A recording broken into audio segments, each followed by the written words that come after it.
कहने को तो ये कहानी जापान की है, पर जापान इस कहानी का आखिरी छोर है। इसका पहला सिरा चेन्नई के शीशाचलम जंगल से शुरू होता है। इस घने जंगल के बीचों बीच लाल चंदन पाया जाता है, जो पूरी दुनिया में कहीं और नहीं मिलता। इस लाल चंदन की कीमत सोने से कम नहीं है और इसीलिए इस चंदन की इलीगल स्मगलिंग की जाती है, ट्रक्स और लॉरीज के थ्रू। पहले चेन्नई से चाइना और फिर बाद में चाइना से समुद्र के रास्ते होते हुए ये चंदन सीधा जापान भेजा जाता है। जापान में लाल चंदन की बहुत ज्यादा डिमांड है। दरअसल जापान में शादियों के वक्त एक रिचुअल किया जाता है, जहाँ एक पति अपनी पत्नी को लाल चंदन की लकड़ी से बना बेशकीमती वॉयलिन गिफ्ट करता है। इस छोटे से वॉयलिन की कीमत लगभग 8 लाख रुपए होती है। पूरी कहानी चेन्नई में पाए जाने वाले लाल चंदन की इलीगल स्मगलिंग के बारे में है, जहां हमारा प्रोटैगनिस्ट पुष्पा सड़क से महल तक का रास्ता तय करता है। आइए जानते हैं कैसे। लेकिन उससे पहले जितने भी लोग ये वीडियो देख रहे हैं, प्लीज सब्सक्राइब आवर चैनल, ताकि आपको हॉलीवुड से लेकर साउथ तक की मूवीज और वेब सीरीज का एक्सप्लेनेशन मिलता रहे। पुष्पा लाल चंदन की डिलीवरी करने जाता है, पर बीच में ही उसे पुलिस रोक लेती है। वो पुलिस को रिश्वत देता है और माल लेकर वहाँ से निकल जाता है। पुष्पा की लाइफ का एक सिंपल सा असूल है, वो कभी भी किसी के आगे नहीं झुकेगा और इसीलिए अपनी मालिक को झूठी रिस्पेक्ट दिखाने और उनसे दबने की जगह वो काम ही छोड़ देता है। उसे देखकर एक और मजदूर केशव भी अपना काम छोड़ देता है और उसके पीछे चला जाता है। गाँव में 2 ट्रक्स भरकर 2 अलग अलग काम के लिए मजदूरों को ले जाया जाता है। एक के लिए 100 रुपए दिए जाते हैं और दूसरे के लिए 1000। पुष्पा 1000 वाले ट्रक में चढ़ जाता है, ये जानते हुए कि वो गैर कानूनी काम है। वहाँ से सभी मजदूरों को जंगल में ले जाया जाता है, जहाँ उन्हें लाल चंदन की लकड़ियां काटने का काम दिया जाता है। वो लकड़ियां काट ही रहे होते हैं कि अचानक वहाँ पुलिस आ जाती है। सब डर के मारे यहाँ वहाँ भागने लगते हैं, पर तभी पुष्पा उन्हें कहता है कि उन सब ने इतनी मेहनत की है और अब यहाँ से वो खाली हाथ नहीं लौटेंगे। पुलिस उन तक पहुंचे उससे पहले वो सब मिलकर सभी लकड़ियों को छुपा देते हैं। डीएसपी गोविंद वहाँ आता है और माल के बारे में पूछताछ करता है। पुष्पा उनसे कहता है कि खुद डीएसपी आए हैं, इसलिए उनकी इज्जत रखने के लिए उन्होंने माल छुपा दिया है, वरना अगर वो चाहता तो उनकी आंखों के सामने से वो माल ले जाता। सब मजदूर ये देखकर शॉक्ड हो जाते हैं और उसके साथ खड़े हो जाते हैं। पुष्पा गोविंद को डराता है और कहता है कि पुलिस इतने सारे मजदूरों के आगे टिक भी नहीं पाएगी और इसीलिए उस वक्त गोविंद के पास वापस जाने के अलावा कोई और रास्ता नहीं बचता। ये पहली बार था जब कोई गोविंद के हाथों बच निकला हो। ये देखकर केशव बहुत इंप्रेस हो जाता है और अब से वो पुष्पा का राइट हैंड बन जाता है। सब मजदूर अपना काम खत्म कर जा ही रहे होते हैं कि गोविंद पूरी पुलिस फोर्स के साथ वहाँ वापस आ जाता है। पुष्पा इस सब के बीच उन्हें चकमा देकर उनकी आंखों के सामने ट्रक से निकल जाता है और ट्रक कहीं छुपा देता है। इतना ही नहीं, वो आगे होकर खुद को पुलिस के हवाले कर देता है। पुलिस स्टेशन में पूछताछ के दौरान कहानी फ्लैशबैक में जाती है, जहाँ हमें ये पता चलता है कि पुष्पा गाँव के बड़े आदमी मुलेटी वेंकट रमन का नाजायज बेटा है। वेंकट रमन पहले से ही शादीशुदा था, पर वो पुष्पा की माँ से बहुत प्यार करता था। बचपन में ही उसके पिता की मौत हो गई थी और उनके जाने के बाद पुष्पा के सौतेले भाई ने उसे और उसकी माँ को परेशान करना शुरू कर दिया था, क्योंकि वो नहीं चाहता था कि पुष्पा के नाम के आगे उसके पिता का नाम लगे।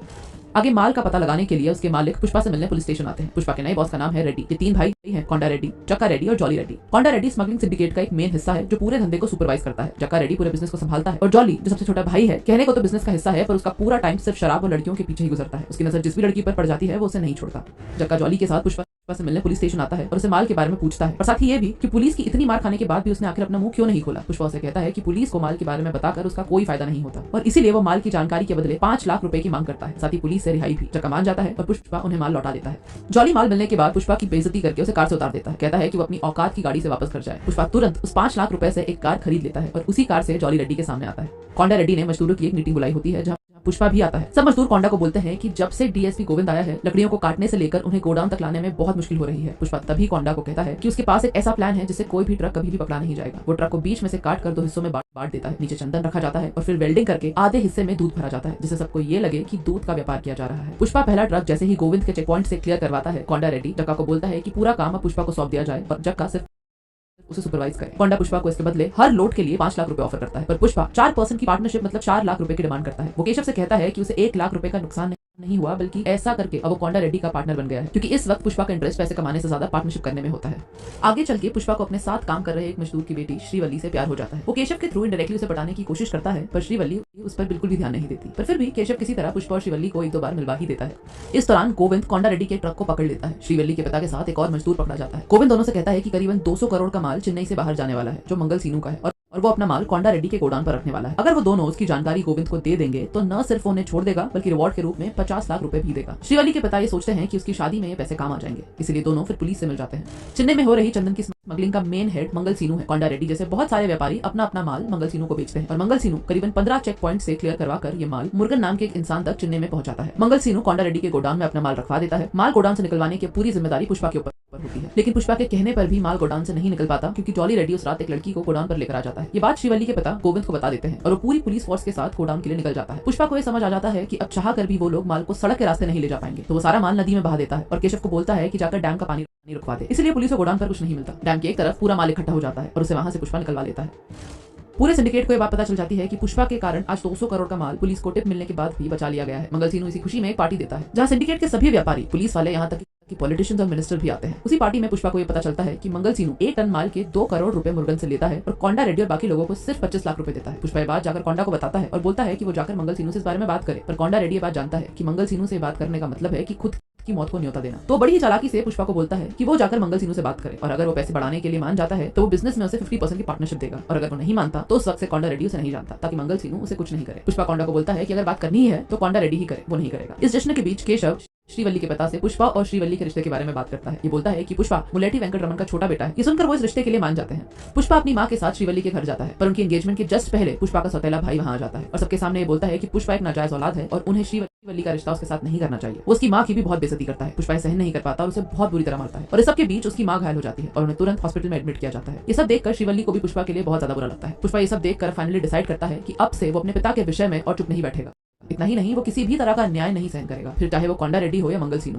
वो वहां से सीधे मंगल सीनू के घर जाता है और उसे बोलता है कि अब से उसे 1 टन माल के बदले 25 लाख नहीं बल्कि 1 करोड़ रुपए चाहिए, वरना वो माल सीधे चेन्नई में मुरुगन को बेचेगा। ये पहली बार था जब किसी ने मंगल सीनू के खिलाफ आवाज उठाई थी। वो मंगल सीनू के फोन से ही मुरुगन को कॉल करता है और उसी के सामने मुरुगन से कहता है कि अब वो डायरेक्ट उससे चेन्नई में डील करेगा, अपना माल अब वो सीनू को नहीं बेचेगा। ये देखकर सब हैरान रह जाते हैं। मंगल सीनू के आदमियों की बुरी तरह पिटाई करके वो सीधे वहां से चेन्नई मुरुगन के पास माल लेके चला जाता है। वहां वो कोंडा रेड्डी को बोलता है कि 1 टन माल के बदले वो 1.5 करोड़ की डील कर रहा है। रेड्डी उसे जैसे ही हाँ बोलता है, पुष्पा से याद दिलाता है कि अब से वो 50% का पार्टनर है तो माल का आधा हिसाब से उसे मिलेगा। इस बीच जॉली रेड्डी को पता चल जाता है कि श्रीवल्ली के बाप ने ही उन्हें धोखा दिया था और पुलिस से मिल गए थे। जॉली से बोलता है कि वो उसे छोड़ देगा पर उसके बदले 1 रात के लिए उसे श्रीवल्ली चाहिए। श्रीवल्ली को जैसे ही ये पता चलता है वो सीधे पुष्पा के पास जाती है और उसे बोलती है कि वो सिर्फ उससे प्यार करती है। वो जानती है कि जॉली उसका बॉस है और पुष्पा उसके खिलाफ आवाज नहीं उठा पाएगा, पर वो मन ही मन पुष्पा को अपना पति मान चुकी है और वो नहीं चाहती कि उसके अलावा कोई भी दूसरा इंसानों से हाथ लगाए। पुष्पा को जैसे ही ये पता चलता है वो जॉली रेड्डी को मार मार कर अधमरा कर देता है। जॉली उसे बोलता है कि वो उसका बदला जरूर लेगा, पर बिना जॉली के बताए कोंडा रेड्डी को ये बात पता चल जाती है कि पुष्पा ने ही जॉली की ये हालत की है और वो एक डील की आड़ में उसे अपने साथ ले जाते हैं ताकि उसे मार सके। केशव को ये बात पता चल जाती है और वो पुष्पा को बचाने के लिए उसके पीछे जाता है। कोंडा रेड्डी पुष्पा को गोली मारने ही वाला होता है कि अचानक वहां मंगल सीनू के आदमी आ जाते हैं और सीनू का साला कोंडा रेड्डी को मार देता है। सीनू और रेड्डी के आदमियों के बीच जमकर लड़ाई होती है। सीनू का साला अब जक्का रेड्डी को मारने वाला होता है पर तभी पुष्पा वहां आकर उसे बचा लेता है और सीनू के साले को मार देता है। जक्का शॉक्ड हो जाता है कि पुष्पा ने उसकी जान क्यों बचाई जबकि वो खुद उसे मारने वहां लाया था। पुष्पा बोलता है कि ये रेड्डी और उसके बीच की बात थी और आज भी जक्का उसका पार्टनर है, तो अगर कोई भी बाहर वाला उस पर हमला करेगा तो पुष्पा उसे जरूर बचाएगा। कोंडा रेड्डी के मरने के बाद पूरे सिंडिकेट में हलचल मच जाती है। मिनिस्टर खुद एक मीटिंग बुलाता है जहां उसे मंगल सीनू और रेड्डी के बीच हुई दुश्मनी के बारे में पता चलता है। पुष्पा मिनिस्टर को बताता है कि सीनू सिंडिकेट में सबको धोखा दे रहा है, 2 करोड़ के माल के बदले सिर्फ 25 लाख रुपए देता है। पुष्पा ये भी बोलता है कि सब व्यापारी अलग अलग पुलिस को रिश्वत देते हैं, अगर वो सब एक साथ हो जाए तो रिश्वत भी कम लगेगी और प्रॉफिट भी ज्यादा होगा। पूरी सिंडिकेट पुष्पा को सपोर्ट करती है, यहाँ तक कि जक्का रेड्डी मिनिस्टर को बोलता है कि पुष्पा के आने के बाद ही व्यापार बहुत ज्यादा बढ़ा है और अब उसे ही सिंडिकेट की कमान संभालनी चाहिए। मिनिस्टर पुष्पा को सिंडिकेट का हेड बना देता है और इस तरह पुष्पा अब पुष्पा से पुष्पा भाव बन जाता है। उसके सर पर मिनिस्टर का हाथ होता है और पुलिस उसकी जेब में, तो मंगल सीनू चाह कर भी उसका कुछ नहीं बिगाड़ पाता। रही बात जॉली रेड्डी की, तो वो व्हील चेयर पर सिर्फ बदले की कल्पना ही करता रहता है। इसी दौरान पुष्पा और श्रीवल्ली की शादी फिक्स हो जाती है। सब कुछ बहुत अच्छा चल रहा होता है। शहर में ऐसा कोई नहीं जो पुष्पा को छू भी पाए, पर तभी एंट्री होती है IPS ऑफिसर भंवर सिंह शेखावत की। भंवर सिंह एक सेल्फ ऑब्सेस्ड ऑफिसर। वो आते ही मजदूरों को जंगल से उठा लेता है और 2 को गोली मारकर प्रेस में ये कहता है कि वो दोनों भाग गए हैं। पुष्पा को उसके आने की खबर लगती है और वो उससे मिलने पुलिस स्टेशन जाता है। अपनी शादी के कार्ड के साथ वो बैग भरकर रिश्वत भी ले जाता है। भंवर सिंह वहां सबके सामने पुष्पा को इंसल्ट करता है, बोलता है कि जो शर्ट उसने पहना है वो ब्रांडेड है और जो शर्ट पुष्पा ने पहना है उसका कोई नामो निशान नहीं। पुष्पा एक नाजायज औलाद है। इतना ही नहीं, वो पुष्पा से ये भी कहता है कि वो आज के बाद उसे सिर्फ सर कहकर ही एड्रेस करे। पुष्पा उस वक्त चुपचाप वहां से चला जाता है। आगे से जब भी वो भंवर सिंह से मिलता है तो उसे सर कहकर ही बुलाता है, उसे अच्छी दोस्ती भी कर लेता है। पर पुष्पा अपनी शादी के दिन भंवर सिंह को मिलने बुलवाता है, उसके साथ दारू पीता है और उसे याद दिलाता है कि कैसे वो दोनों मिले थे। भंवर सिंह उसे बोलता है कि पुरानी बातों को भूल जाने में ही भलाई है, पर पुष्पा उसे बोलता है कि अगर बात सिर्फ उसकी होती तो वो जाने देता। भंवर सिंह ने उस दिन उसकी मां को इंसल्ट